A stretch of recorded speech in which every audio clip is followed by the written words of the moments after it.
Hari duel akhirnya tiba, dan sekarang giliran bocah terlemah di kelas yang belum pernah menang sekalipun, guru mereka sendiri, bahkan merasa kasihan membayangkan nasib tragis yang akan menimpa anak ini sebentar lagi.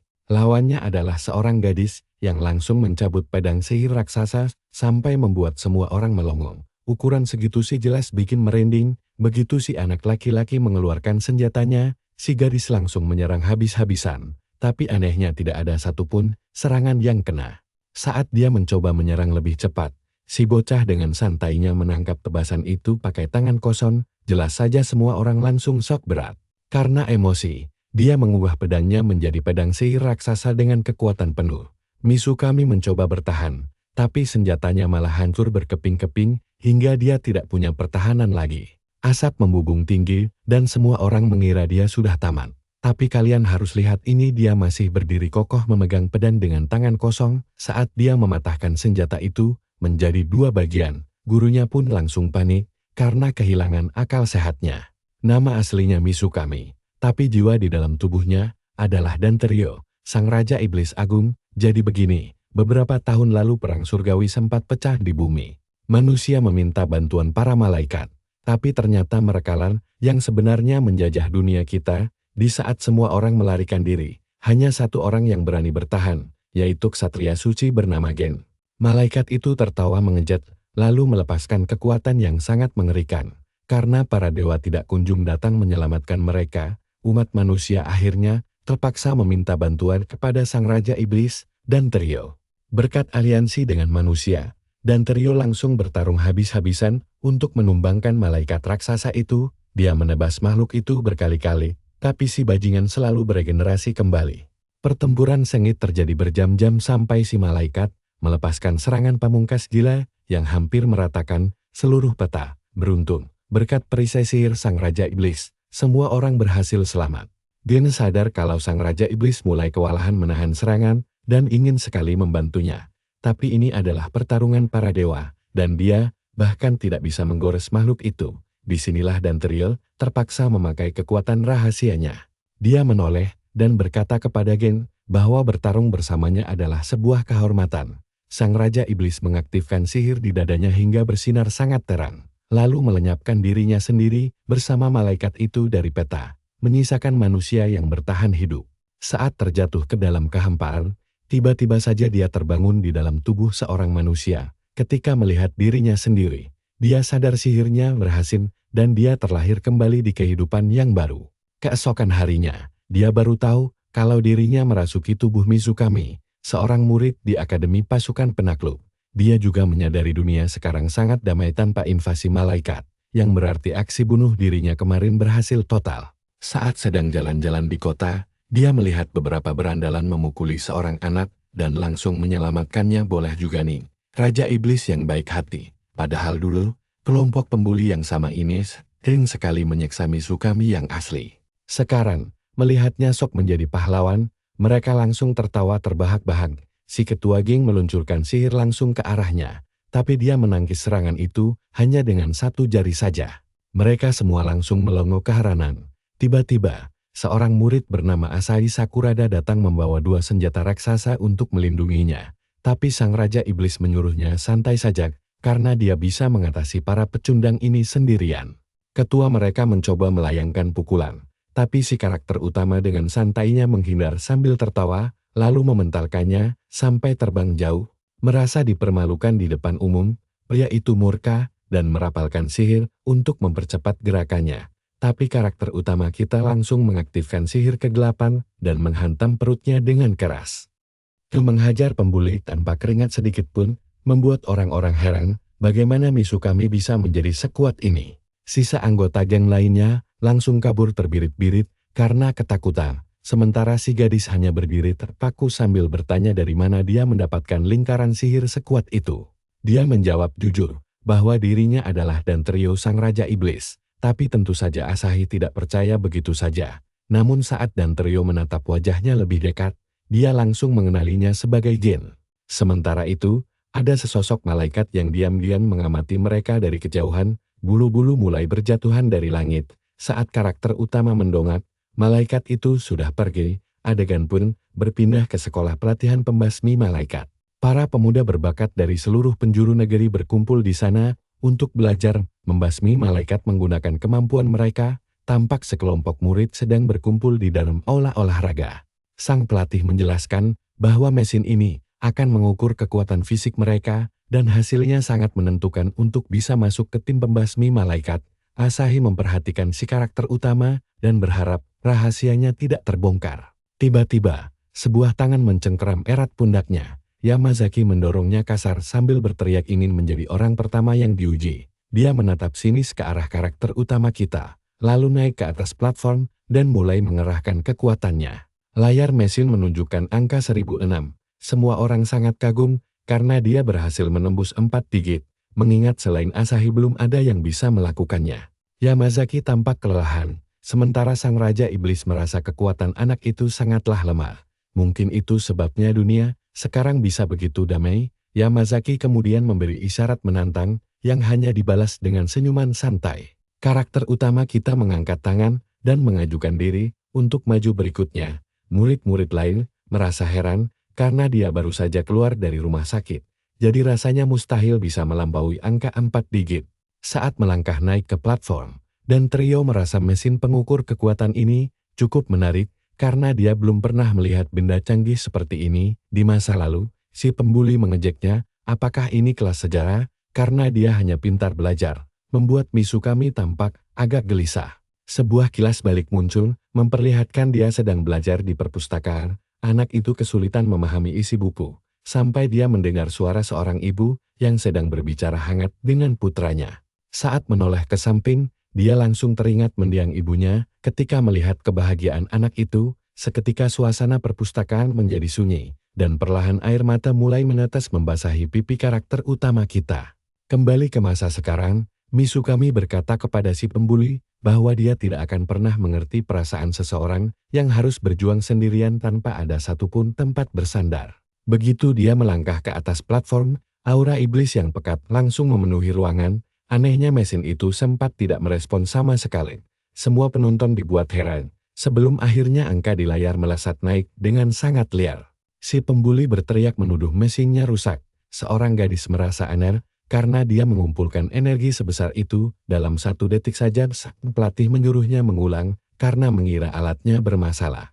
Murid berkepala besar merasa hal ini sangat tidak masuk akal, sebab kabarnya bahkan anggota tim pembasmi pun jarang ada yang bisa menembus 5 digit. Namun, karakter utama tahu hanya ada satu orang yang menyadari kebenarannya. Mizukami meminta mereka tidak perlu terkejut karena dia akan menunjukkan kemampuan aslinya. Dia memejamkan mata untuk berkonsentrasi, lalu sedetik kemudian melemparkan senyum penuh percaya diri.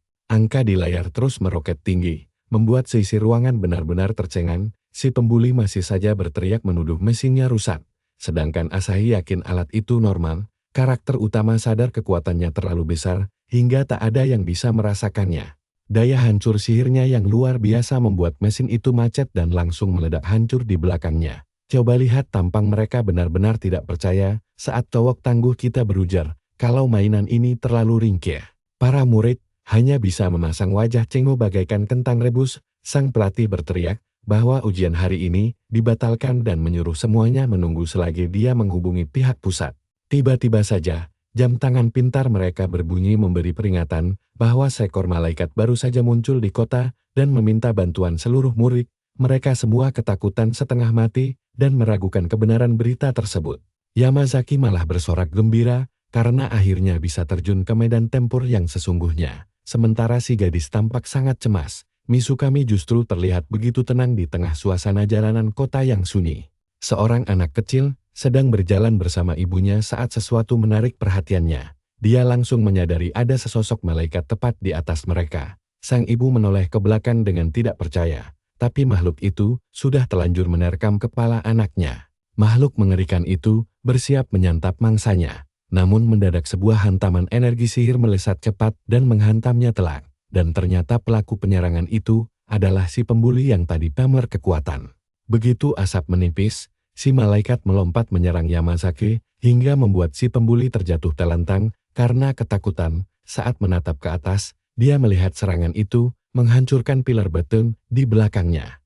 Dan tanpa ampun makhluk itu memukul si anak kecil hingga terpental jauh bagaikan roket milik Elon Musk. Sang ibu berteriak histeris meratapi nasib anaknya. Beruntung, Raja Iblis kesayangan kita langsung menangkap anak itu sebelum terbang sampai ke planet Mars dan menyerahkannya ke dalam dekapan Asahi.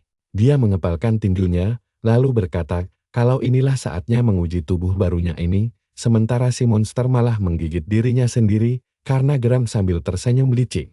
Monster itu langsung menerjang sang protagonis, si perundung dan cewek yang tiba-tiba muncul langsung shock, karena mengira sihir tidak akan mempan. Padahal si iblis justru santai mengumpulkan auranya untuk pemanasan kecil. Tiba-tiba pandangannya teralihkan oleh kedatangan seorang pria yang menyuruh semuanya mundur.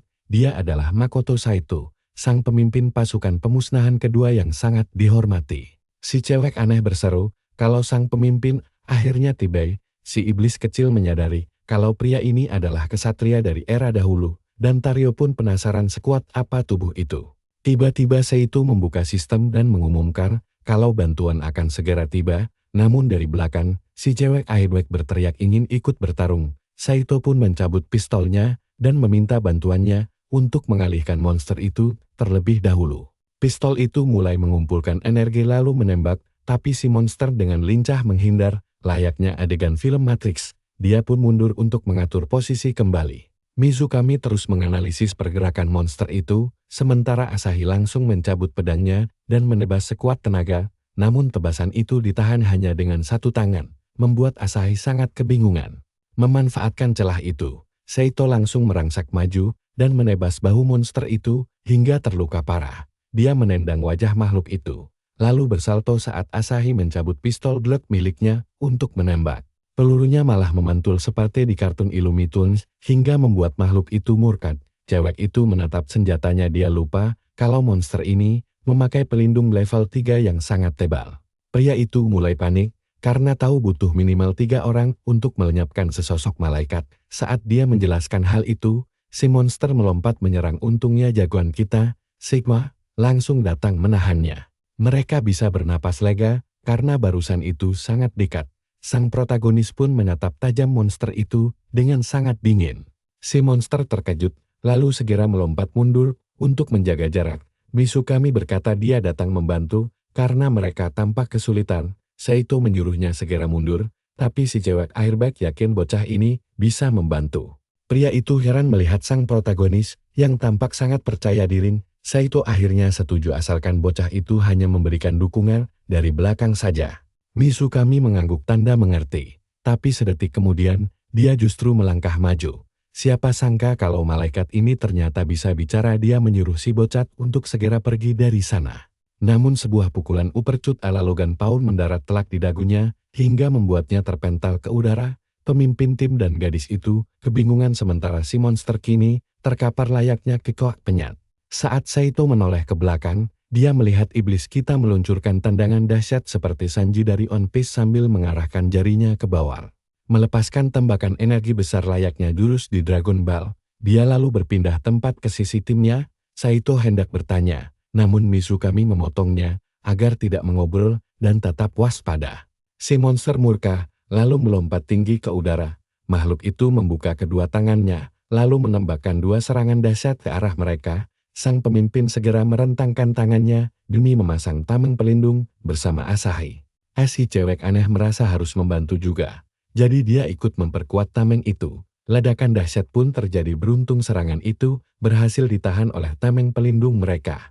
Seketika sekeliling mereka diselimuti cahaya menyilaukan. Kedua gadis itu terjatuh lemas, namun si cewek aneh terkejut melihat sang protagonis menahan serangan tadi hanya dengan 1 tangan saja. Dia langsung melancarkan serangan balasan yang menghantam lengan monster itu hingga hancur berkeping-keping mirip Lego. Si cewek aneh langsung bersorak gembira melihat serangan mereka akhirnya berhasil mengenainya. Si monster mulai menggeliat kesakitan, tapi si cewek langsung shock saat melihat lengan makhluk itu beregenerasi kembali dengan cepat. Saito segera pasang badan untuk melindungi mereka, namun iblis kita berkata itu tidak perlu dilakukan. Nah, perhatikan baik-baik dengan aura iblisnya yang mengerikan. Dia berjanji akan mengajari mereka cara membunuh malaikat. Sambil melangkah maju, dia dan makhluk itu saling menatap tajam layaknya koboi yang siap berduel. Malaikat itu tiba-tiba menghilang lalu muncul tepat di atas sang protagonis untuk menyerang, namun dengan santai Mizukami menangkap lengan monster itu, lalu mencabutnya hingga ke tulang. Si monster menjerit kesakitan, lalu mundur namun lengannya kembali tumbuh utuh. Sambil membuang lengan itu, Mizukami menjelaskan, kalau sebagian besar malaikat memang punya kemampuan regenerasi. Saito langsung merinding, karena merasa mustahil mengalahkan makhluk abadi seperti itu. Tiba-tiba sebuah lingkaran emas muncul di hadapan si malaikat, sihir itu memanggil petir dari langit, yang menyambar lurus ke arah sang protagonis tapi dengan auranya saja, dia bisa menepis petir itu dengan mudah. Si malaikat langsung melongo kedua gadis itu pun, merasa hal ini mustahil terjadi. Namun Mizukami sangat tahu, kalau kemampuan regenerasi makhluk ini, pasti ada batasnya. Dia mengumpulkan energi di ujung jarinya, lalu menembakkannya tepat ke arah lengan monster itu. Pemimpin tim benar-benar dibuat bingung dengan apa yang sedang dilakukannya. Sekarang, coba tebak apa yang terjadi. Si monster tidak bisa melawan lagi tanpa lengannya. Si cewek menyadari, kalau regenerasinya mulai melambat. Mizukami pun mengingatkan, bahwa membiarkan musuh terus pulih, hanya akan menguras tenaga mereka sendiri. Sang ketua keheranan, mengapa bocah ini sama sekali tidak terlihat lelah. Si monster yang murka, karena terus dipojokkan langsung menerjang maju, sementara Mizukami menjelaskan, kalau inti sihir malaikat berada di kepala dan dada.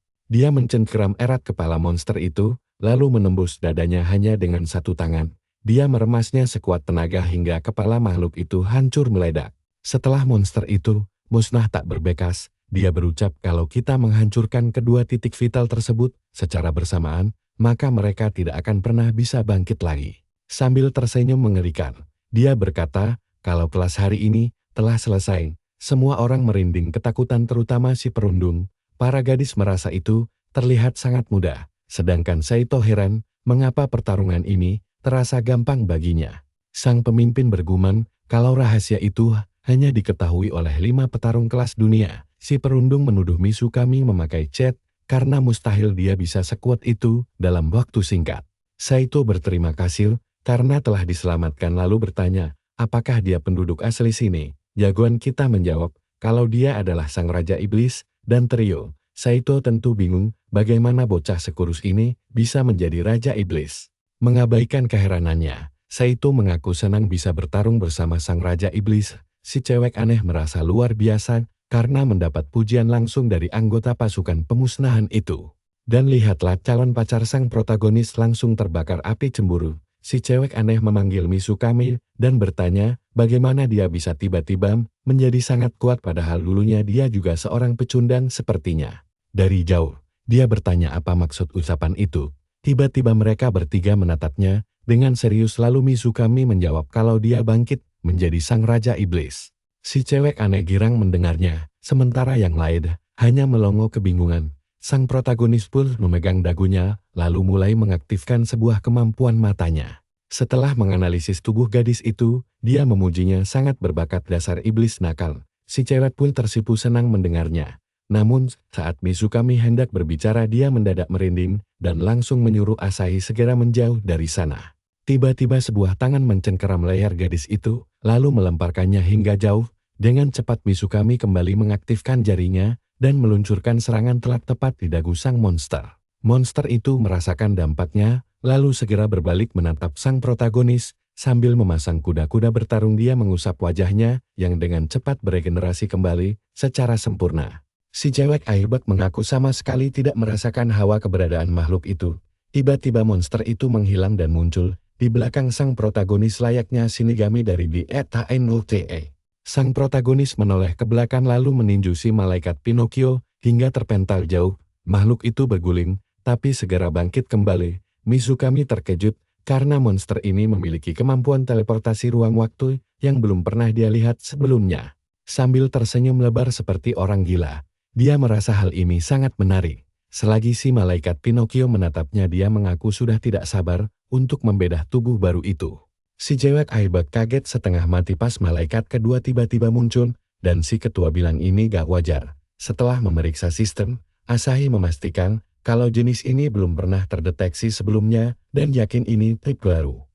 Bikin Saito bingung, karena spesies kayak ini udah gak kelihatan selama 100 tahun lebih. Iblis kita langsung melepas aura jahatnya, bikin si Pinocchio panik ketakutan.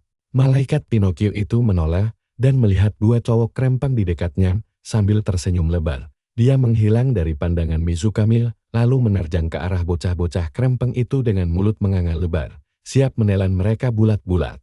Tapi karakter utama kita gak tinggal diam dan langsung menampar wajah makhluk itu, sampai terpental bermeter-meter hingga menabrak gedung. Mizukami tersenyum dingin dan bilang ke monster itu, kalau lawan aslinya adalah dia. Malaikat itu bangkit lagi dan menggerakkan tangannya, memicu cahaya yang sangat terang. Si karakter utama mulai mengumpulkan kekuatan di tinjunya, tapi makhluk itu tiba-tiba teleportasi ke belakangnya lagi. Si monster Pinocchio langsung menyerang tepat ke arah tengkuk si bos kita. Tapi tebak apa yang terjadi, dia cuma menahannya pakai satu jari sambil bilang, kalau punya kemampuan selangkah itu, harusnya Pinocchio bisa lebih kreatif dong. Dia langsung menghantamkan rasengannya tepat ke dada Pinocchio sampai bolong asli bolongnya lebih gede daripada luka hati ditinggal mantan. Dia mencengkeram kepala makhluk yang mau teleportasi itu sambil memperingatkan kalau dia gak bakal membiarkannya kabur. Saito sampai melongo gak percaya Mizukami bisa menahan teleportasi si malaikat. Karakter utama kita langsung merogoh lubang di dada makhluk itu hingga tubuhnya gemetar hebat. Di dalam lubang itu, dia menemukan sebuah bola runcing yang menjadi sumber kekuatan teleportasi si Pinocchio. Tapi dalam sekejap, bola itu langsung menghilang. Kita diperlihatkan kilas balik kehidupan masa lalu si cowok bertanduk, di mana sekumpulan malaikat berdiri di depan gerbang raksasa, kembali ke masa kini. Mizukami sadar kalau bola tadi terbuat dari bahan yang sama dengan gerbang agung tersebut. Dia berterima kasih atas petunjuk itu, lalu menyiapkan pukulan maut yang mendarat telak di perut si malaikat. Karakter utama kita meramas kepala makhluk itu sangat keras sampai matanya melotot keluar kayak boneka, lalu mengakhirinya dengan sebuah ledakan dahsyat. Penonton di obrolan bahkan mengirimkan emotikon ejekan setelah pembunuhan itu. Semua orang di sana benar-benar terpukau melihat kekuatan luar biasa si bocah krempeng. Saito heran dan mempertanyakan, apa ini benar-benar pertarungan pertama Mizukami? Sementara si perundung hampir kena serangan jantung, si ketua bilang reaksi begitu wajar saja setelah melihat kejadian gila ini, tapi ada satu orang yang tampaknya biasa saja. Si cowok menunjuk ke arah Airbag. Maksudnya si cewek itu. Ketua bilang dia memang spesial. Berkat sudut pandang gambar yang pas banget dari sang komikus, kita tahu kalau para instruktur V murid memanggilnya berserker. Wajah cewek itu memerah padam dan Saito bilang kalau si cowok berada di level yang jauh di atasnya. Sambil tertawa, si ketua bilang ucapan bocah itu masuk akal dan menyebutnya sebagai sebuah anomali sejati. Mizukami membalas kalau ini gak ada apa-apanya dibanding tingkat kekuatan malaikat raksasa. Pria itu langsung bertanya heran, apa maksudmu? Dan cowok kita menjawab, kalau malaikat yang baru, dia bantai gar ada seujung kuku dibanding raksasa dari masa lalunya, sambil mencabut pistolnya. Saito menyahut, kalau zaman sekarang sudah berubah, dan manusia tahu cara melindungi diri mereka sendiri. Karakter utama kita gak terlalu percaya, karena setelah mengamati orang-orang, kewaspadaan mereka dirasa terlalu lemah. Calon pacar si cowok memanggilnya, dan meminta untuk dilatih. Karena dengan kondisinya sekarang, dia gak bisa melawan mereka. Lalu tiba-tiba berteriak, kalau dia harus menang. Si cowok tersenyum melihatnya sambil membatin, kalau dia benar-benar jane. Berarti jalan yang harus dia tempuh untuk berkembang masih sangat panjang. Melihat kedekatan mereka dari jauh, si perundung hampir mati terbakar cemburu. Dia kepo setengah mati pengen tahu trik apa yang dipakai karakter utama kita, jauh di lubuk hatinya. Dia curiga karena si bocah kan hampir mati sebelumnya. Yakin dengan teorinya, si perundung menduga si cowok memakai semacam ramuan peningkat sihir. Bab baru dimulai di sekolah pelatihan pembasmi malaikat, memperlihatkan para murid yang sedang berlatih menggunakan pedang. Tabung hitam ini adalah pedang anti malaikat. Sebuah robot latihan tampak berdiri diam. Pedang cahaya itu pun diaktifkan dan langsung menebas si robot. Si cewek Airbag terlihat sudah sehat walafiat seperti biasa. Sambil melompat ke depan, dia berteriak lalu melayangkan tebasan telak ke kepala robot. Kaleng rongsokan itu langsung pusing setelah menerima 672 damage. Asahi menghela napas sambil mengotak-atik sistem. Lalu sebuah tangan yang memegang pedang menarik perhatiannya. Ternyata itu karakter utama kita yang takjub melihat alat penguat sihir berbentuk pedang ini. Asahi kebingungan karena pedang milik si cowok panjang banget wah. Dia malah fokus merhatiin ukuran pedang besar milik iblis kecil kita nih. Dasar cewek gini. Dia senang si cowok datang, dan si cowok bilang dia kesini buat menepati janjinya. Dia udah gak sabar pengen langsung menjajal pedang panjangnya itu. Bos kita langsung menebas kepala si robot, sampai mesinnya error total dan berubah merah, akibat menerima damage maksimal. Si cewek melongo gak percaya melihat pemandangan itu, sementara si bocah iblis merasa kalau pedang ini lumayan juga kualitasnya. Si cewek hebat menjelaskan, kalau senjata biasa gak bakal mempan melawan malaikat, dan pedang ini adalah puncak teknologi umat manusia. Dia bertanya, apa dia gak mempelajari hal itu di kelas? Dengan bingung si cowok mengiyakan. Lalu kita melihat kilas balik saat dia sedang belajar. Dia bilang senjata ini memang kuat sambil mengangkatnya tinggi-tinggi, menyalurkan seluruh kekuatannya ke pedang hingga bersinar makin terang sebelum menebas kepala si robot. Tapi cahayanya langsung buyar setelah menghantam si kaleng rongsokan, dan pedang itu langsung patah. Karakter utama kita berkomentar, kalau sehebat apapun senjatanya, jika level sihir penggunanya terlalu tinggi, alat ini bakal jadi rongsokan gak berguna. Tubuh si robot mulai retak-retak lalu hancur berkeping-keping di lantai. Si cewek akhirnya sadar, kalau pedang anti malaikat ternyata gak sanggup menahan besarnya energi dari pengguna sihir tingkat tinggi. Karakter utama menyarankan, agar si cewek menguasai pedang itu dan melatih aliran sihirnya sendiri. Si gadis aneh tiba-tiba berteriak heboh sambil memohon agar Mizukami mau mengajarinya juga, karena dia ingin sekali menjadi kuat. Si cewek hebat langsung pasang muka kecut melihat tingkah memalukan itu. Lalu bilang kalau untuk level si gadis aneh, menu latihan biasa saja sudah cukup. Si gadis aneh tampak bingung tapi ingat, kalau Mizukami pernah bilang dia punya bakat. Asahi langsung cemburu melihat kedekatan mereka. Mizukami setuju untuk melatih si gadis aneh, yang wajahnya sudah memerah padam. Dia mendekatinya, bilang kalau ada satu hal yang harus dilakukan sebelum mulai, lalu menyentuh pipi si cewek hingga membuatnya makin tersipu malu. Gadis itu mulai mengeluarkan suara-suara aneh lalu ambruk begitu saja ke lantai. Waduh, apa jari si cowok iblis kita ini punya kekuatan gaib yang aneh-aneh ya? Calon istri karakter utama langsung bertanya heran apa yang sudah dia lakukan pada si cewek. Dia menjawab, kalau dia cuma merapikan aliran sihirnya yang tersumbat.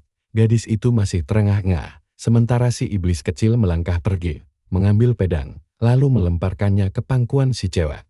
Dia menyuruhnya untuk mencoba memakainya, tapi si cewek ragu setengah mati dan merasa gak bakal bisa mengaktifkan alat itu. Karakter utama kita menyuruhnya diam dan langsung mencobanya saja tanpa banyak alasan. Seperti biasa, dia mulai bersiap dengan gerakan yang sangat kaku. Tapi keajaiban terjadi, pedang itu tiba-tiba aktif dan membuatnya syok setengah mati karena berhasil melakukannya. Si cewek hebat pun ikut melongo tidak percaya.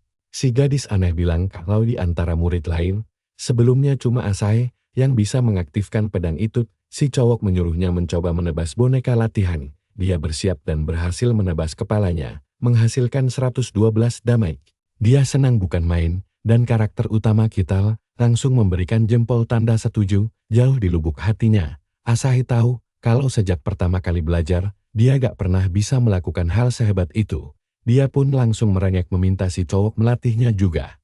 Kayaknya ini bakal jadi ajang perebutan si iblis kecil kita dan si karakter utama menatapnya lalu bilang itu gak perlu. Karena aliran sihirnya sudah mengalir sempurna melewati lekuk tubuhnya. Maksudnya, lewat badannya ya, dengan sedih.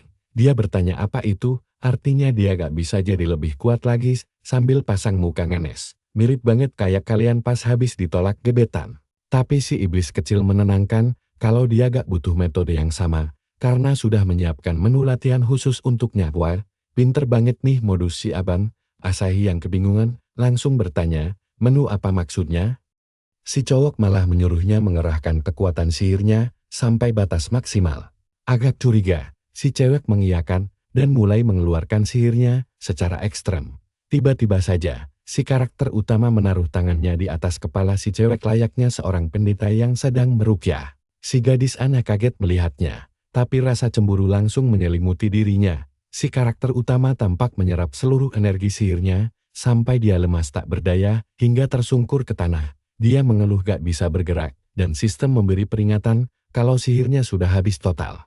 Asahi bertanya dengan lemas apa dia benar-benar telah menyedot seluruh sihirnya. Sementara si gadis kemburu membatin kalau dia belum pernah melihat teknik sene itu sebelumnya. Si iblis kecil mengumpulkan sihir curian di kepalan tangannya, mengisi dayanya sedikit lagi, lalu menaruh tangannya kembali di kepala Asahi. Sang karakter utama mentransfer energi itu ke si gadis, mirip seperti mengusap anak anjing. Wajah gadis itu langsung memerah padam.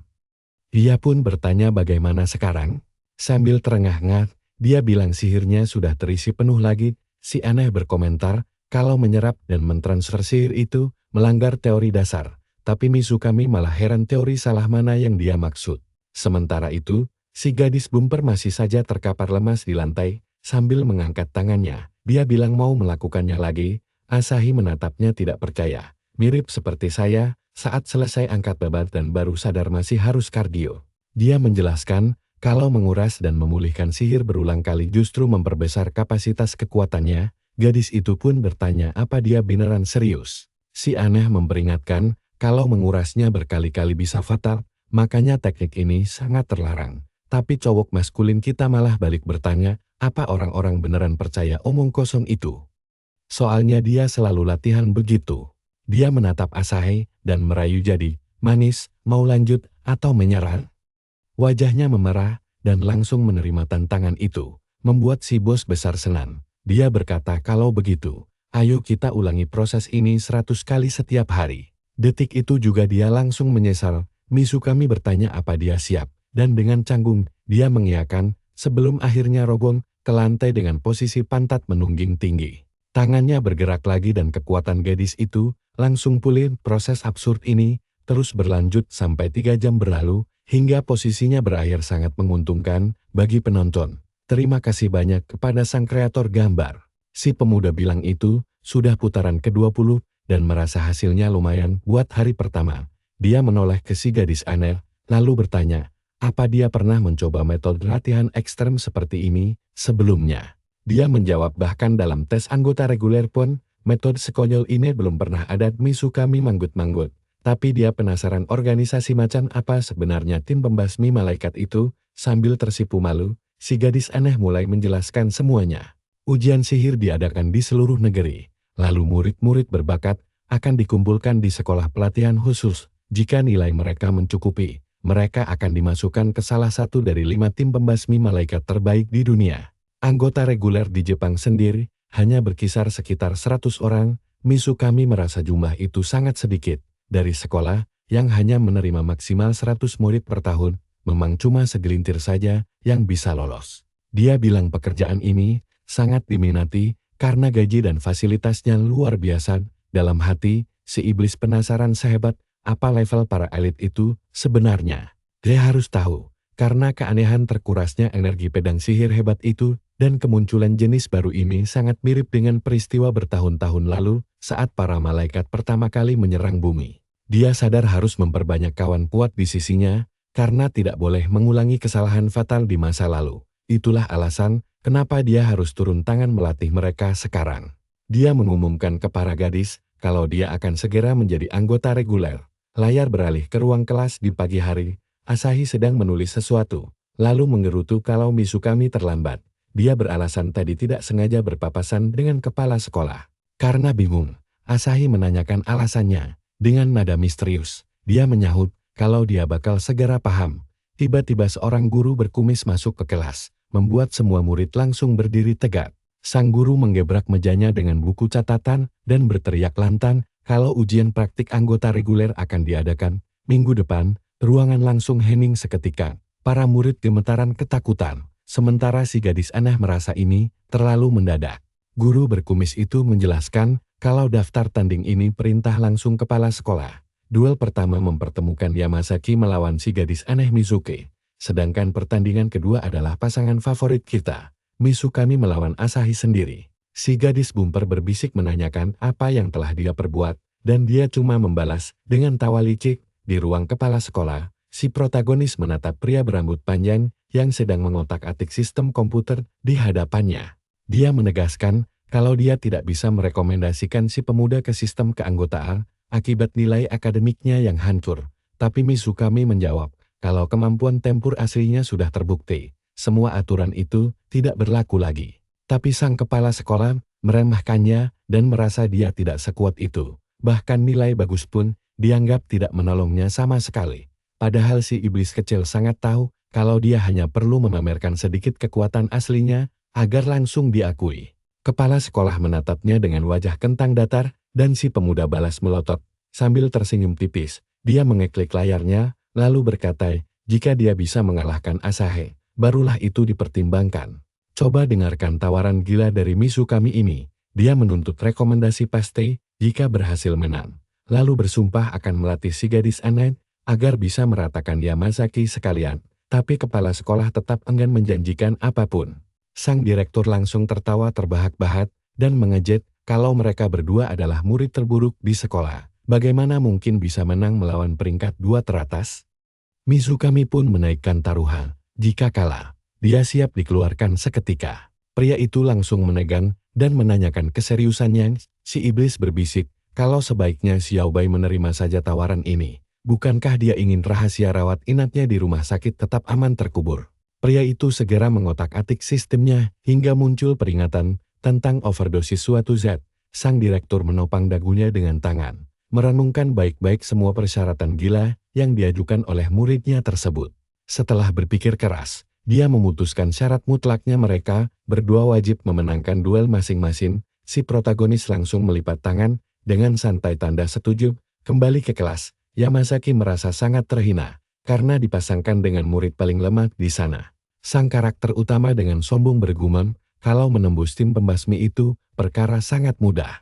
Dengan emosi membara, Yamazaki kesal setengah mati dan langsung menunjuk iblis kecil kita seraya mengancam, setelah aku menghajar gadis itu, kamu adalah mangsa berikutnya. Si aneh gemetaran ketakutan, tapi si protagonis menenangkannya agar tidak ciut.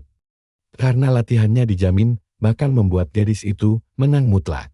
Si gadis bumper bersemangat menantikan pertarungan ini. Dia bertekad untuk berlatih ekstra keras agar bisa menjadi jauh lebih kuat minggu depan. Sang guru memperingatkan Mizukami dan si gadis aneh agar tidak sampai cedera parah, namun Asahi menyala, berkata justru dia dan Yamazaki yang harus berhati-hati. Guru itu tertawarnya sambil menyuruhnya berhenti melutut di situasi serius begini. Adegan berpindah ke pusat pelatihan khusus. Si protagonis bertanya, apakah gadis itu mahir membuat pelindung magis? Dan dia menjawab, kalau cuma sihir itu saja satu-satunya kemampuan yang dia kuasai. Dengan raut wajah murung, dia mengaku bertindak begitu karena dia seorang penakut. Mizukami tersenyum. Menyahut itu naluri bagus yang membuatnya tetap hidup, tapi dia harus menaklukkan ketakutan itu dengan akal sehat. Sambil berkaca-kaca, dia memuji kalau Tuan Mizukami memang luar biasa. Pemuda itu membalas kalau dia bakal meratakan Yamazaki murni menggunakan sihir pelindungnya saja. Dia menganggap rencana itu gila, karena pelindung biasanya cuma dipakai mengulur waktu. Sambil menyeringai tipis, dia berjanji akan membuktikan kepada para pecundang itu kalau kehebatan sihir murni tergantung cara pakainya. Dan akhirnya, hari turnamen yang ditunggu-tunggu pun tiba. Mizukami tampak berdiri santai di samping calon istrinya. Sementara kerumunan penonton sudah tidak sabar menanti. Sebelum laga dimulai, guru mengumumkan syarat kemenangan paksa lawan menyerah atau buat mereka pingsan di tempat.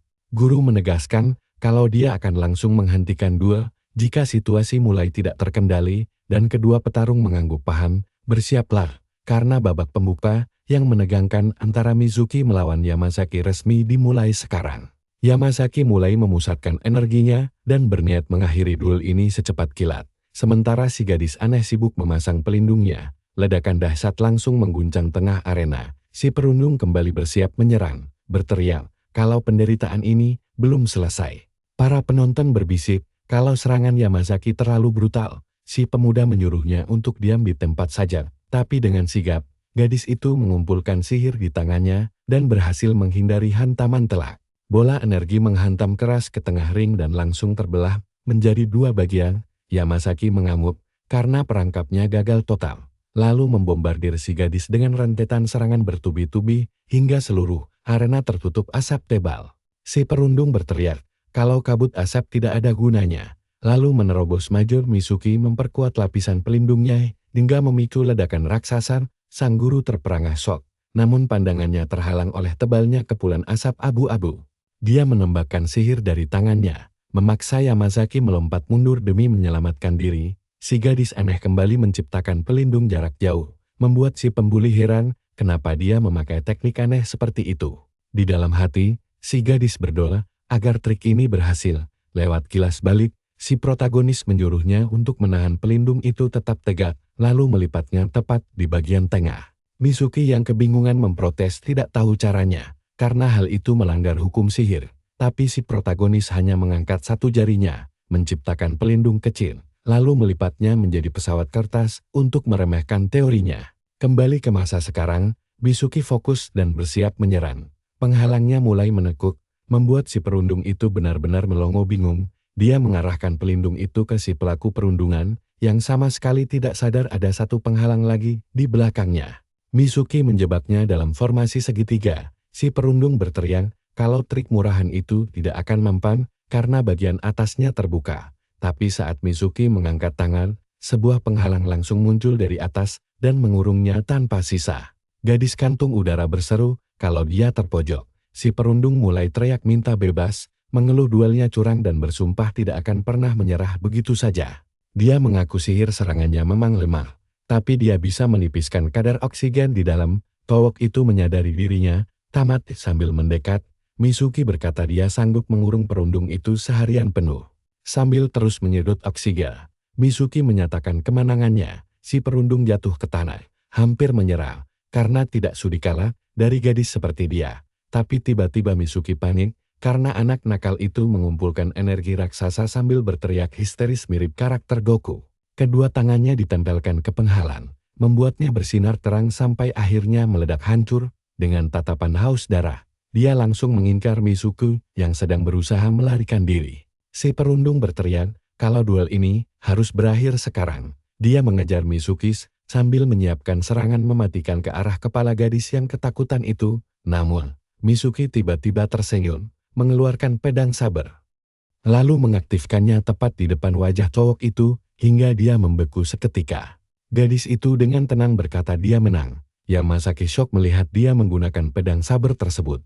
Sang guru langsung mengangkat tangan tinggi-tinggi dan mengumumkan bahwa pemenangnya adalah Mizuki. Sang tokoh utama dan Asahi ikut gembira melihatnya. Di sisi lain, si perundung mengamuk. Karena kalah, para penonton bingung dari mana dia mendapatkan pedang itu. Saat Mizuki keluar arena, Mizukami langsung memberinya selamat.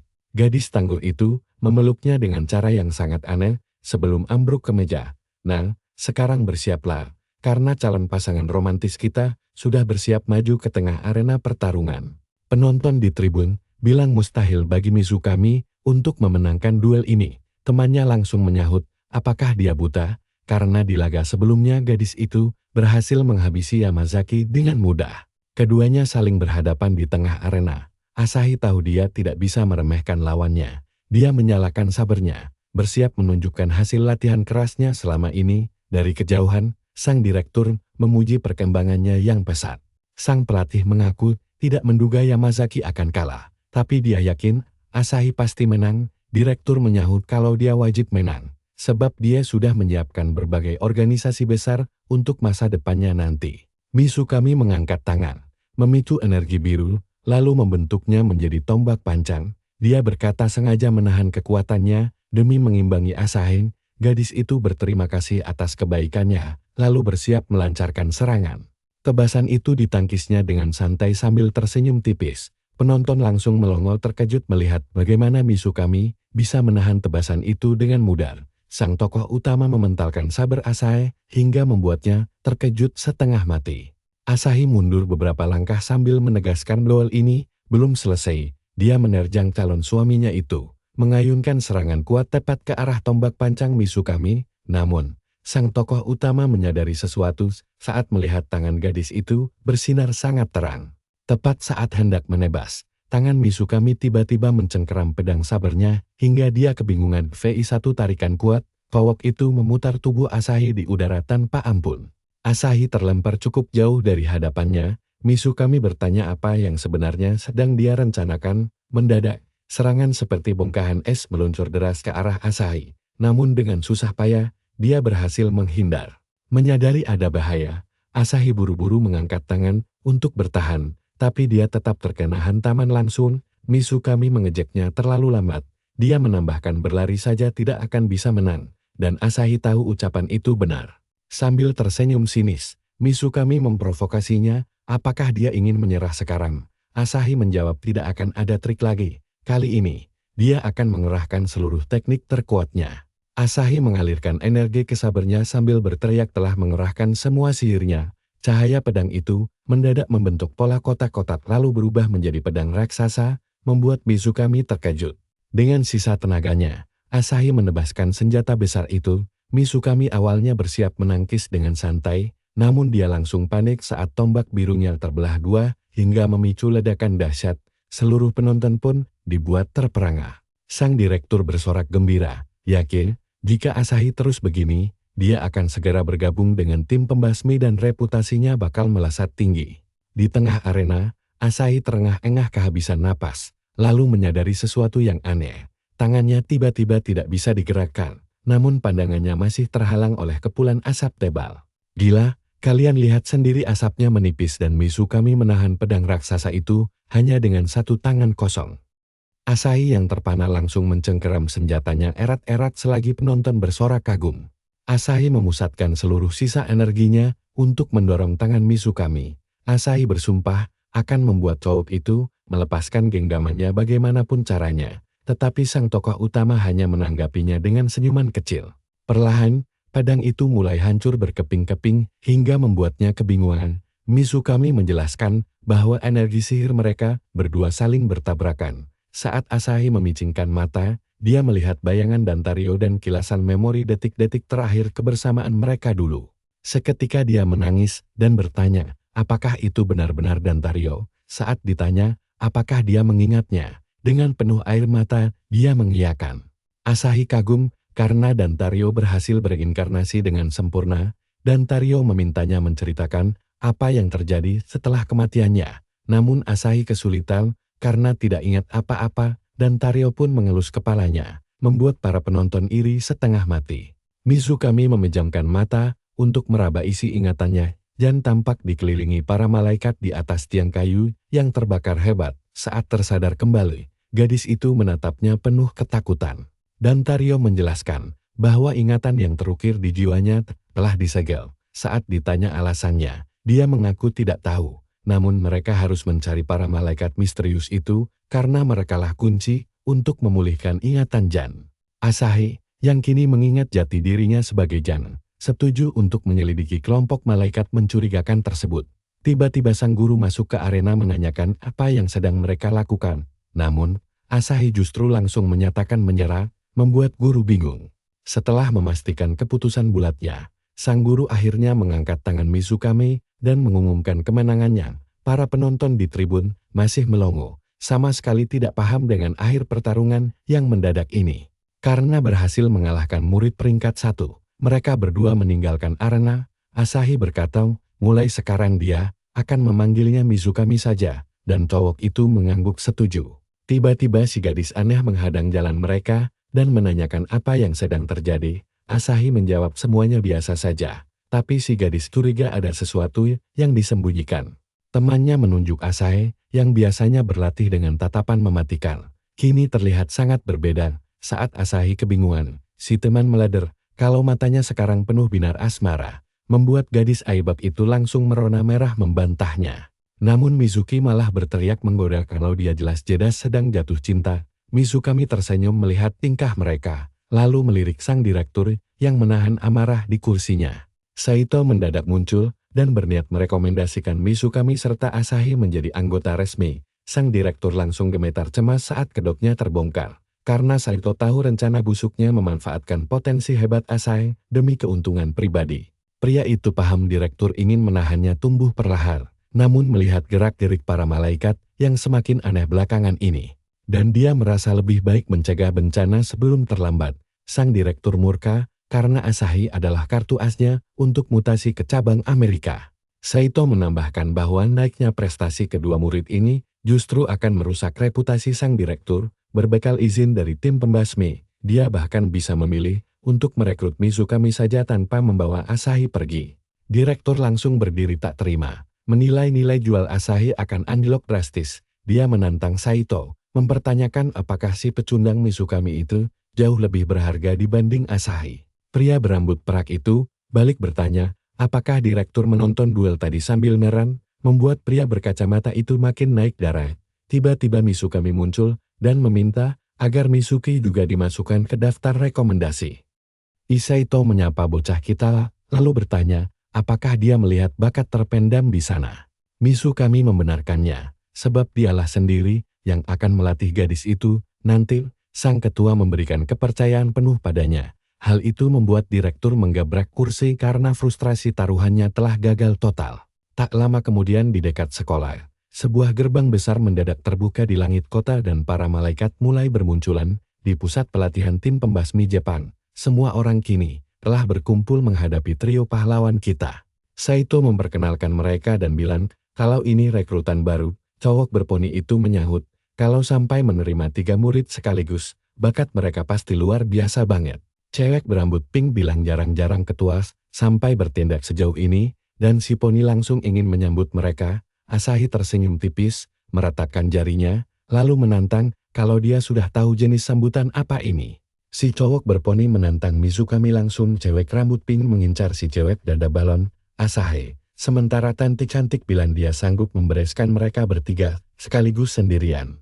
Mizukami sih santai saja dan tidak keberatan. Ketua meminta agar mereka tidak saling melukai, tapi cewek rambut pink tahu itu tidak mungkin terjadi. Dan dalam sekejap mata, dia langsung menyerang Asahi hingga terpental beberapa meter. Cewek berkacamata tersenyum lalu menerjang Mizuki yang buru-buru menyiapkan pelindung.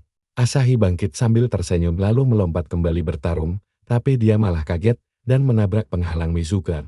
Mizuki kebingungan sementara Asahi ambruk ke tanah seperti tumpukan sampah. Cewek berkacamata menyindir agar Mizuki belajar membuat penghalang khusus untuk dirinya sendiri. Sedangkan cewek bertato ngajak koordinasi mereka yang sangat kacau balau. Kedua gadis kita syok melihat tatapan kejam dari para senior. Tanpa diduga, cewek berkacamata mulai memanjat penghalang hingga membuat mereka gugup. Lewat telepati, Mizukami memberikan instruksi bertarung. Asahi langsung mundur sementara Mizuki bersiap memperkuat pelindungnya. Mizuki menciptakan penghalang yang kini melindungi bagian samping. Para senior malah tersenyum saat Mizukami memperhatikan yang satu mulai memanjat dan yang lain berlari menyerang dari arah samping. Cewek rambut pink sudah hampir mencapai area belakang. Asahi bersiap menyerang. Saat pertarungan mulai memanas, cewek berkacamata berhasil memanjat penghalang lalu menyiapkan serangan mirip rasengan di tangannya. Tapi dia malah terjebak perangkap rahasia Mizuki yang tersenyum puas. Sementara Asahi terus berantem adu jotos gila-gilaan di sana-sini. Mizukami cuma menonton santai dari kejauhan. Tiba-tiba saja si cowok berponi muncul tepat di belakang Mizukami dan langsung melancarkan serangan kejutan. Tapi dengan mudahnya ditangkis oleh si Raja Aura kita ini. Dia bertanya heran, apa bocah itu hanya berniat untuk menonton saja. Mizukami membalas santai kalau dia ikut bertarung. Semuanya bakal beres dalam 1 detik. Si poni menyukai keberanian anak baru ini. Sebelum akhirnya Mizukami mengaktifkan aura iblisnya yang mengerikan. Dengan nada menyindir, Mizukami bertanya bukankah cowok itu yang tadi berniat menyambutnya. Dia langsung melempar si poni ke atas, lalu menyuruh Asahi lewat telepati untuk mementalkannya lebih tinggi lagi. Saat si poni mencoba menyeruduknya, Asahi langsung mengangkat kakinya bagai bola penghancur dan menendang kepalanya sangat keras hingga nyaris hancur. Dia pun kembali terpental ke arah Mizuki yang langsung tersenyum gembira lalu mengurungnya. Cewek rambut pink, bilang Asahi, tidak boleh lengah, lalu meluncurkan serangan, tapi Mizukami tiba-tiba muncul dan meninju perutnya hingga membuatnya langsung pingsan tak sadarkan diri. Semua terpana melihat kejadian itu, tapi ketua malah tersenyum. Mizuki mengira mereka berhasil, tapi Mizukami langsung membantahnya. Tiba-tiba, penghalang hancur berkeping-keping dan mereka pun akhirnya terbebas. Mizukami masih sempat menyindir dengan bilang kalau para senior ternyata lebih hebat dari dugaannya. Tante cantik menyebutnya sombong, sementara si poni mengakui kehebatannya. Saito pun muncul menanyakan kepuasan mereka. Si poni heran kenapa ketuanya terlihat sangat bangga, dan Saito menjawab dialah yang pertama kali menyadari bakat Mizukami. Dia menatap iblis kecil kita ini dan mengaku sangat bersemangat bekerja sama. Tiba-tiba jam tangan mereka berdering dan semua langsung memeriksa pergelangan tangan masing-masing. Nah, disinilah ketegangan dimulai saat malaikat terlihat di dekat Ariake, membuat warga berlarian ketakutan. Pasukan pembasmi tiba di lokasi dan melihat gerbang langit dengan penampakan malaikat paling aneh yang pernah ada. Mereka haus akan pembantaian. Asahi menyadari ada 10 musuh sekaligus dan Tante Cantik bilang tim mereka yang pertama sampai. Namun mereka berdua merasakan keanehan. Apakah itu semacam portal suci? Para figuran gemetaran ketakutan. Mizuki memperingatkan kalau terakhir kali hal seperti ini terjadi, umat manusia hampir punah tak bersisa. Tante Cantik menambahkan, berdasarkan catatan kemunculan pertama mereka, seluruh manusia di kota habis dilahap. Siponi mengeluh kenapa bencana mengerikan ini harus terjadi tepat di saat seperti ini. Pandangan mulai buram, namun Mizuki bertekad membuktikan kekuatannya sebagai anggota baru, apapun risikonya. Lalu, sebuah tangan menepuk pundaknya lembut. Ternyata Asahi yang memintanya tenang, agar tidak mati konyol seperti orang bodoh. Dia memejamkan mata sambil mengenang masa-masa saat dia membasmi para malaikat dulu. Kenangan yang terasa sangat indah. Warga semakin panik melarikan diri. Sang ketua cemas, namun tetap memerintahkan para pemula membantu evakuasi warga sipil. Mizukami bertanya apa Saito sanggup mengatasinya, dan dia berjanji akan mencari jalan keluar. Mizukami segera menyusul para gadisnya dan bersiap pergi. Adegan beralih ke dalam pusat perbelanjaan tempat orang-orang lari dari kejaran malaikat. Seseorang tersandung dan jatuh tersungkur dengan wajah menghantam lantai. Dia menoleh ketakutan saat malaikat itu mendekat, tapi mendadak tangan makhluk itu tertebas putus hingga membuatnya bingung. Tentu saja, itu adalah tebasan dari si Asahi kita. Malaikat yang murka segera meregenerasi lengannya, tapi lengan satunya malah ikut tertebas. Kali ini pelakunya adalah Mizukami. Calon pasangan masa depan ini menatap tajam mangsanya, disusul benturan pelindung Mizuki yang menyuruh warga lari. Dia menyadari ada yang janggal. Seekor malaikat hendak menangkap seorang pria, namun Asahi mendadak muncul menghajarnya. Mizukami melompati makhluk itu, lalu menebas putus salah satu lengannya kembali. Saat menoleh ke belakang, monster berdagu besar muncul, tapi Asahi langsung merobek kepala dan rahangnya. Mereka berdua serasi banget kan? Mizuki saja sampai kagum melihat kerjasama mereka yang sangat kompak. Mizukami menyuruh mereka bergegas, karena dia tahu tim pembasmi tidak akan bertahan lebih lama lagi. Di sisi lain, pertempuran hebat sedang terjadi. Para senior kelelahan sementara, Saito berjuang keras menahan serangan bala bantuan musuh dari langit.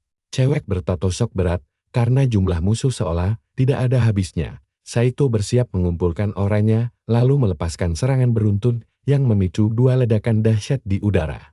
Gerbang langit itu tetap kokoh tak tergores. Saito mengeluh serangannya tidak mempan. Sementara Tante Cantik khawatir mereka akan kehabisan sihir jika terus bertarung tanpa henti seperti ini. Kilatan cahaya ungu mendadak melesat dari belakang mereka menuju kerumunan malaikat. Ledakan dahsyat itu menghancurkan kepala beberapa monster. Saat tim menoleh, mereka melihat Mizukami dan para gadisnya datang membantu. Saito langsung melompat kegirangan melihat kedatangan mereka. Siponi berseru lega, karena sudah lama menunggu bantuan ini. Cewek berkacamata menatap ke atas dan bingung bagaimana cara menghancurkan gerbang raksasa itu. Asahi memanggil dan Trio, yang langsung menyuruhnya menyerahkan semua ini padanya. Dia mengumpulkan aura iblisnya. Namun tiba-tiba sebuah helikopter datang menurunkan tangga tali. Mizukami menganalisis situasi saat prajurit persatuan penyerangan kedua muncul. Jauh dari sana, di sebuah ruangan berlayar raksasa, seseorang melapor telah mendapat izin beroperasi. Si pria juling tertawa kecil dan bergumam kalau ini akan menjadi eksperimen yang sangat menyenangkan. Di ruang monitor, terlihat si juling yang ternyata kepala peneliti bernama Kenzo Hirokawa. Dia menggebrak keyboard persis seperti kita saat gagal main game Kuvet. Para prajurit berbaris dan jarum otomatis langsung menyuntik leher mereka. Penghitung waktu 5 menit pun muncul. Para prajurit mendadak mengamuk lalu ambruk ke tanah tak berdaya. Si juling memerintahkan 5 orang membantai malaikat dan sisanya menghancurkan gerbang langit. Tiba-tiba, sampah-sampah itu bangkit lagi, mereka langsung menyerbu. Para malaikat tampak bersemangat menyambut tantangan ini, sementara 2 prajurit mencabut pedang dan maju menerobos musuh.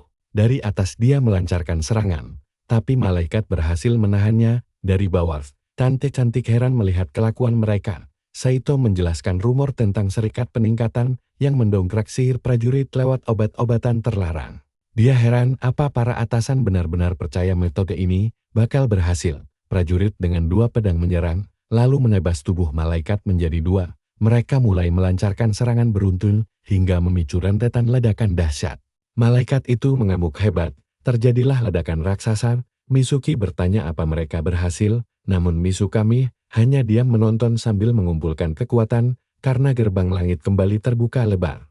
Si Juling panik luar biasa melihat alarm mulai berbunyi nyaring di ruangannya, dan Hirokawa kebingungan mencari tahu apa yang terjadi. Di langit, para prajurit mulai berjatuhan bagai hujan meteor. Si cowok bermata juling memeriksa kondisi pasukannya. Waktu mereka cuma sisa sekitar 2 menit lagi, Hirokawa mengeluh, karena harusnya taktik ini berhasil dalam 3 menit. Lalu menyuruh prajuritnya segera mundur apapun yang terjadi. Dia sadar kalau dalam pertempuran nyata, kekuatan musuh jauh lebih besar dibanding saat latihan. Sementara kemampuan tempur mereka sendiri di bawah ekspektasi. Tiba-tiba, Apple Watch milik Saito bergetar. Ternyata si cowok juling yang menghubungi dan bilang biar dia yang urus sisanya. Pas Saito mau menjawab, panggilannya terputus dan helikopter penyelamat datang. Semua prajurit langsung dievakuasi dari sana. Si cewek bertato penasaran, bagaimana cara menghancurkan gerbang itu? Apa tidak ada yang berniat memanggil tukang kuncil? Saito menyarankan pakai rudal, tapi Asahi bilang senjata manusia tidak mempan, cuma sihir yang bisa mengatasinya. Sang ketua bertanya, apa dia tahu sesuatu? Dia menjawab, tidak, tapi dia tahu, dan sekarang lihat ini si karakter utama berdiri di depan gerbang dengan senyum liciknya yang khas. Hebat juga anak baru bisa merapal sihir lingkaran keempat. Karena tidak bisa menghancurkannya, dia berniat menonaktifkan portal itu. Mereka mencoba menghentikannya, padahal kerja sama tim adalah segalanya di sini. Tapi malaikat penjaga ini mirip kecoak yang terus bermunculan, bahkan mencoba memakai sihir. Tetap saja, mereka tidak bisa menghentikan si karakter utama. Timnya malah senang melihat sang protagonis mulai kesal. Di ruang rapat, mereka membahas jumlah monster yang jauh lebih banyak dibanding tahun lalu. Cara bertarung mereka kemarin sangat memalukan. Kalau bukan karena bantuan si karakter utama, mereka pasti sudah habis. Cowok ini terlalu keren, sampai-sampai memanggil banyak orang untuk menandinginya pun tidak akan cukup. Sang kapten melarang mereka menyerang, karena portal-portal itu masih belum sepenuhnya selesai dihancurkan. Masalah pun terus bertambah hingga membuat para anggota baru merasa panik. Kapten menenangkan mereka dan menjelaskan proses transformasi Dungan. Berbagai pertanyaan mulai bermunculan, bahkan dari si karakter utama sendiri. Ini memang sulit karena monster baru akan berhenti keluar setelah intinya hancur. Mulai sekarang mereka harus selalu bersiap. Tiba-tiba, muncul notifikasi di jam tangan yang memperingatkan kalau transformasi Dungan sedang terjadi. Mereka malah sibuk berdebat. Padahal sekarang bukan waktunya bertengkar karena kekacauan sudah dimulai. Jelas ini bukan misi untuk anak baru. Tapi beberapa orang tetap nekat ingin membuktikan kemampuan mereka. Ini terlalu berisiko dan mereka setuju kalau tim ini tidak punya petarung kuat. Kenalkan, ini George Matsuda dari unit anti malaikat. Dia kelihatan seperti pria santai yang cuma ingin makan cemilan. Tapi sebenarnya dia menginginkan satu petualangan lagi demi melatih anak baru terkuat. Awalnya tim ini mustahil menghancurkan Dungan. Tapi bantuan sang pemburu mengubah segalanya. Si Pirang memulai hubungannya dengan buruk karena kehadirannya malah memperparah keadaan. Tapi kekuatan luar biasa si karakter utama kembali membuat takjub. Mana mungkin sang protagonis dibuat lemah. Sekarang area sekitar sudah bersih, menandakan petualangan mereka baru saja dimulai. Keputusan nekat ini jelas bukan kesepakatan bersama seluruh tim. Apalagi saat para malaikat tiba-tiba muncul menghadang. Akhirnya kita bisa melihat kekuatan si Pirang, menghindar ala Rochi Balbor, lalu mendaratkan pukulan dewa untuk menghabisi malaikat itu. Musuh terus berdatangan, tapi kali ini Asahi yang maju mengamuk membuat tim kembali percaya diri. Langkah terakhir adalah menghancurkan bagian inti. Dia menjelaskan cara kerja sarung tangan mana ini, termasuk kelemahan dan kelebihannya. Lalu mereka segera masuk ke dalam Dungan. Wajar saja kalau ada yang merasa mual, dan kali ini korbannya adalah Misuki. Mengingat Dungan merupakan dimensi yang sepenuhnya berbeda. Para malaikat langsung menghadang kedatangan mereka. Dia menggunakan sihir es untuk mengubah monster menjadi es mambo. Meski tidak semuanya membeku, sisanya masih tertahan di dalam penghalang. Hebatnya, kerjasama tim yang solid membuat semua malaikat di lantai ini tumbang. Latihan keras si karakter utama terbukti membuahkan hasil, tapi mereka tidak boleh santai. Selain elemen es, dia juga menguasai AP. Jelas tidak normal bagi pemula. tapi sangat biasa bagi Sang Raja Iblis. Sebuah portal menelan si karakter utama dan memisahkan kelompok mereka. Kira-kira dia terlempar kemana ya? Situasi makin kacau dengan munculnya malaikat raksasa yang mengancam keselamatan mereka.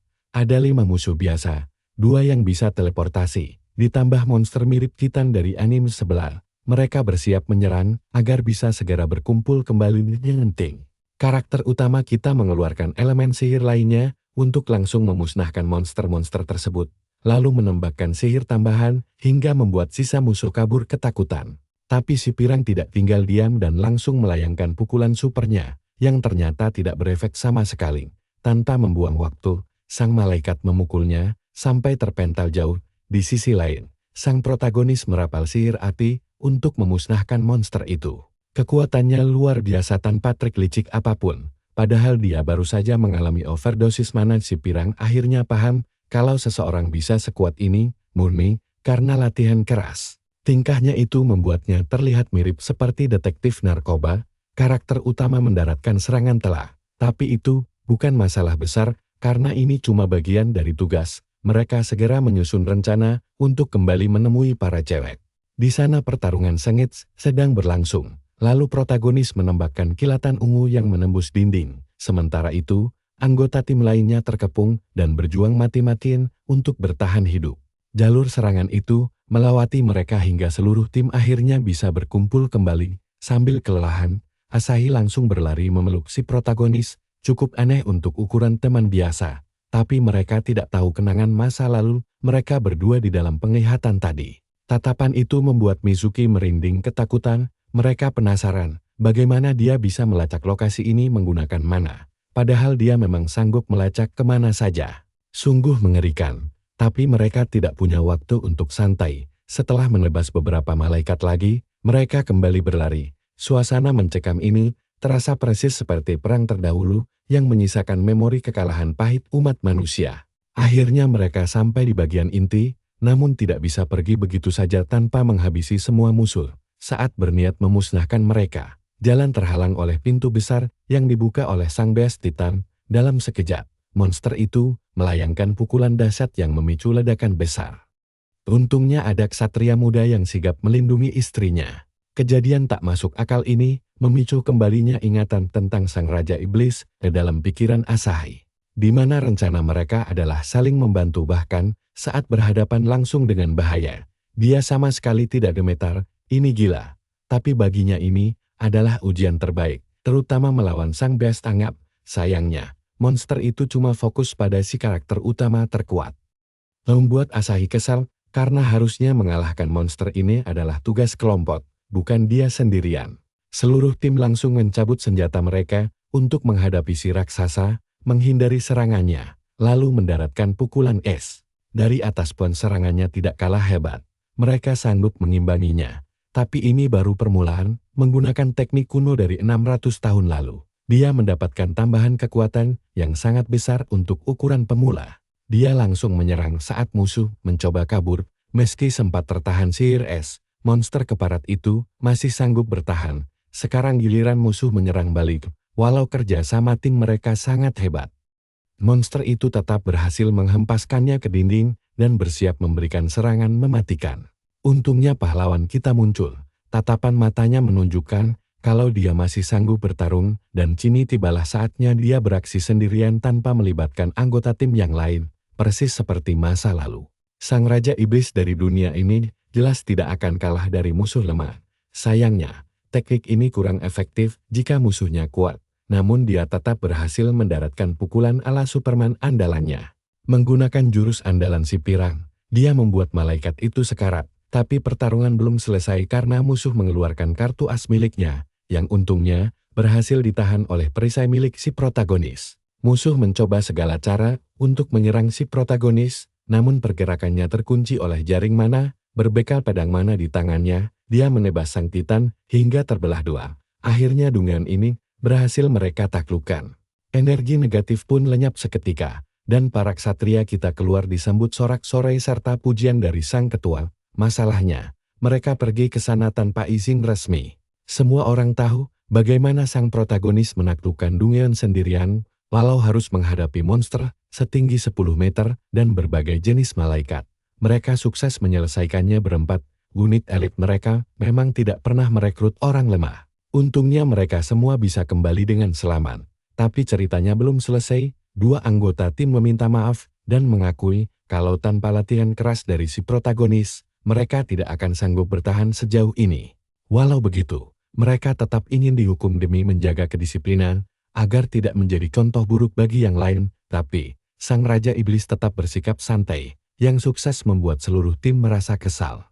Biarpun ketuanya sudah setuju, tetap saja ada yang tidak sepakat. Kalau begini terus, masalah ini memang harus segera diselesaikan. Tapi jujur, unit mereka masih butuh banyak perbaikan di sana-sini.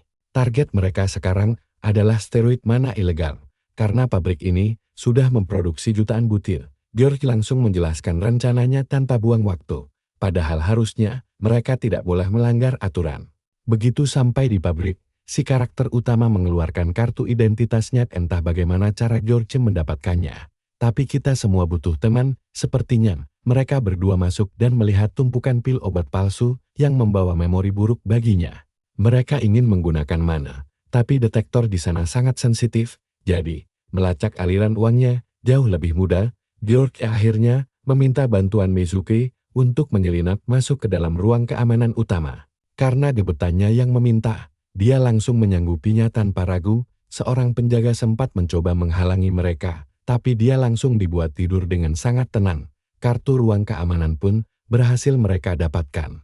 Tanpa ragu mereka menghajar beberapa penjaga agar jalannya misi jadi lebih mulus. Detektor mana sekarang sudah mati, tapi catatan pembelian bahan baku ternyata tidak ada di sini. Lalu, bagaimana mereka memproduksi semuanya? Dan ini dia jawabannya, sebuah ruangan penuh penghisap jiwa yang dijaga ketat oleh satu monster. Kelompok kita akhirnya menyadari bahwa steroid ini dibuat dengan mengalirkan energi mana langsung lewat darah. Bos yang merasa beruntung akhirnya menampakkan diri. Padahal berpura-pura menjadi orang baik tidak akan menyelamatkannya. Pria itu mencoba membela diri, lalu marah, karena merasa urusan ini sama sekali bukan masalah mereka. Tapi tunggu dulu, hal ini justru membuat tim kita semakin penasaran untuk menyelidikinya. Dengan panik, si bos menekan tombol darurat hingga pabrik menjadi kacau. Detektor menyala. Lalu serangan cepat langsung menggores pipinya. Saat George mengaktifkan sarung tangannya, si bos langsung mengenalinya. Dia tahu George yang terkenal ini menggunakan steroid mana karena lemah dalam pertarungan fisik. Sambil berteriak sombong bahwa dia tak tertandingi, dia merapal sihir siklus ketiga. Tapi bagi orang awam, memakai steroid sembarangan adalah tindakan yang sangat bodoh. Satu pukulan keras mendarat hingga membuat lengannya membeku. Tapi serangan itu jelas belum cukup untuk menghentikan monster gila ini. Dia terengah-engah. Satu pukulan kuat kembali menghantamnya hingga terseret di tanah. Si bos mencabut kabel dari para korban dan mulai menelannya secara rakus, berubah menjadi monster mengerikan yang menghempaskan pahlawan kita. Tapi tenang saja, butuh kekuatan jauh lebih besar untuk menghabisi mereka. Si monster merasa itu mustahil lalu menerjang maju. Tapi pukulannya langsung ditahan sebelum dia terkena serangan balik telak. Namun itu belum cukup. Sekuat apapun tubuh monster itu, dia sama sekali tidak bisa membuat si utama berkeringat. Makin banyak dia makan, kekuatannya bertambah untuk menyerang lagi, walau akhirnya dia malah pincang kesakitan. Tiba-tiba sambaran petir menghantam gedung hingga menyisakan lubang besar di atap. Tubuh si monster perlahan mulai hancur dan lenyap, tak bersisa karakter utama kita, bahkan dengan santai mengusap sepatunya di atas tumpukan abu. Kelompok Powerpuff Girls akhirnya datang bergabung dan menanyakan situasi yang terjadi. Tapi malam panjang ini baru saja dimulai. Tanpa membuang waktu, mereka bersiap karena energi mana ini